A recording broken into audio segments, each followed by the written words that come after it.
Photography is often understood as a way of capturing the present, recording a fleeting moment of reality.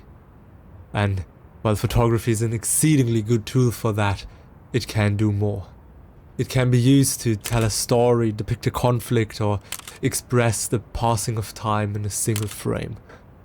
Now, although all these effects could be achieved with a plethora of different techniques, this week I want to try to implement multiple exposures into my studio photography. As the name suggests, this technique is the combination of multiple exposures into a single image. In an analog multiple exposure, you will start by creating your first frame. This would result in an image containing brighter and darker parts. Every consecutive exposure would then only change the darker parts of the image before. And even though there are loads of possibilities to combine different exposures in software like Photoshop, I wanted to recreate that analog feel I just spoke about using my digital camera. Now that we know how multiple exposure works on a technical level, let's look at ways we can use it in our photography. A simple search on Google or YouTube will show us probably the most popular use of multiple exposure: a high contrast portrait for the first frame and a landscape or skyline for the second. And although this may result in a very pretty and interesting image, I think it's a bit cheesy too. So another way to implement multiple exposure is to use it for capturing motion. Some examples of that can be seen in one of my favorite books, Photography: A Definitive Visual History. But multiple exposure can do even more.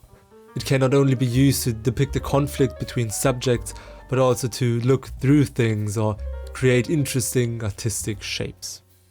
To be honest, after researching multiple exposure photography, I got a bit overwhelmed by the sheer wealth of possibilities and didn't really know where to start.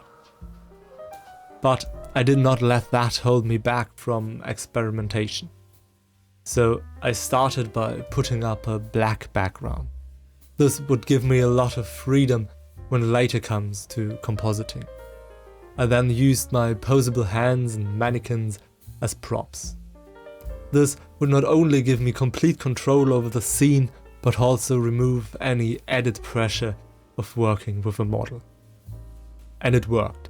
Through some experimentation, I was able to create usable photographs.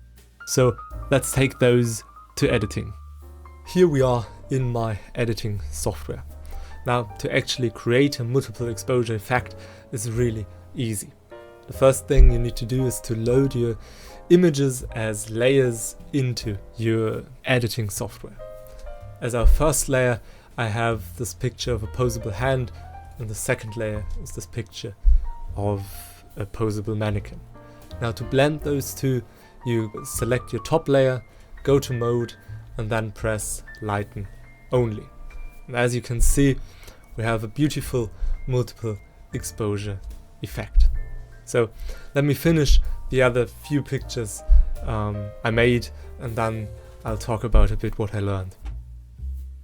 On the screen, you can now see a few of the photographs that I made this week.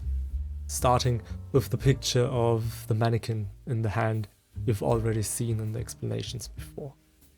Looking back, I realized that multiple exposure is a very powerful tool, able to achieve much more than just landscapes in a high contrast portrait.